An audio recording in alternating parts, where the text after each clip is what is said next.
Welcome to the second hour of our program. This is an absolutely fascinating study. It was published in the Journal of Research in Personality, a peer-reviewed science journal, and it was looking at two large surveys of American adults.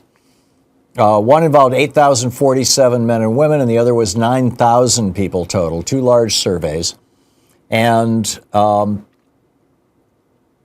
one third of whom, in one of these groups, one third of the people were racial or ethnic minorities.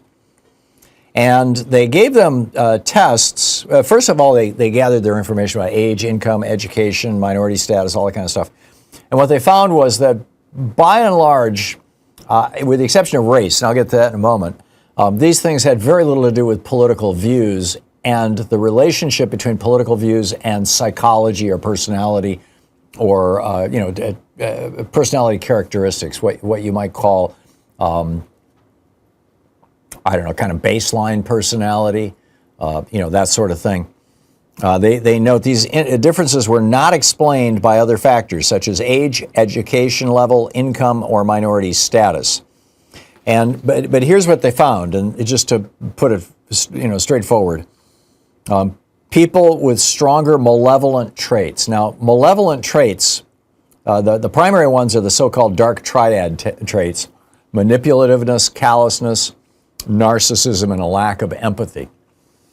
And what they found was that people with stronger malevolent traits may be more comfortable with aggression, dominance, or cruelty, and are less likely to value fairness or kindness, and have lower levels of what's called affective empathy, which is concern for others' suffering, and higher levels of what's called dissonant empathy, which is where you actually enjoy seeing somebody else in pain.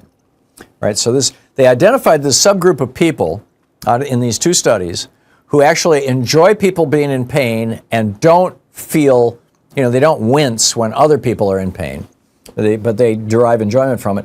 And they are very comfortable with aggression, dominance, or cruelty, and they don't value fairness or kindness.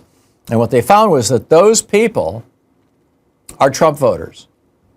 This is all too familiar to me. You wake up with a scratchy throat, congestion, runny nose, and cough. You know your body. You know you're getting sick, right? Well, what are your choices?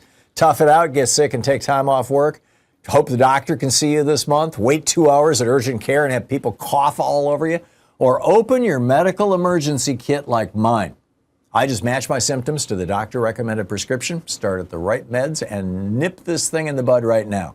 This is not a first aid kit. It comes with doctor-prescribed meds to treat dozens of common and serious medical issues. Strong antibiotics for infections of all types, strep throat, pneumonia, UTIs, bronchitis, and a lot more. Plus a doctor's easy guide so you'll know exactly what to take and when.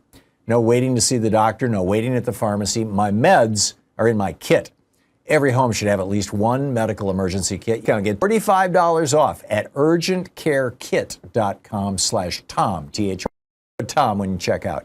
That's promo code Tom at urgentcarekit.com/Tom. Eric Dolan, writing for SciPost.org.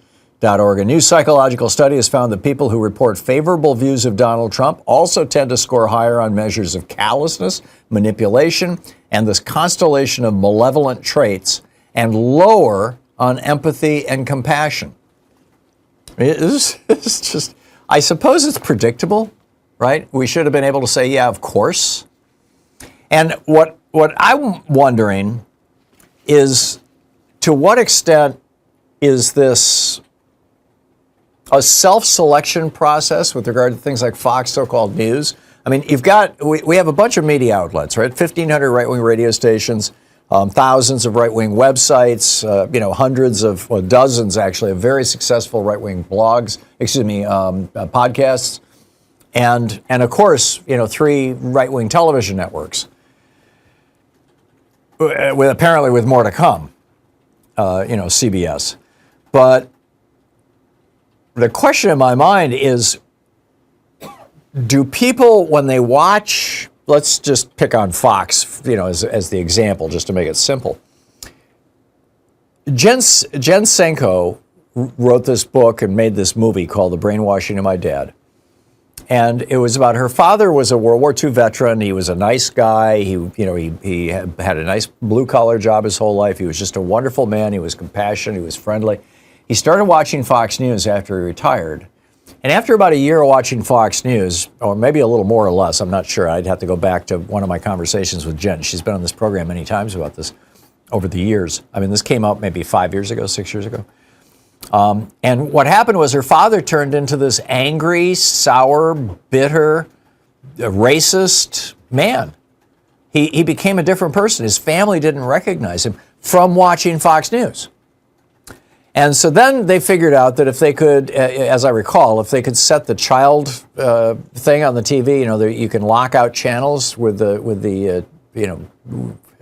most TVs give you, or networks give you the ability to lock out channels so that your kids can't watch them. And so they locked out Fox, and he didn't realize it had been locked out. He just thought they went off the air or something.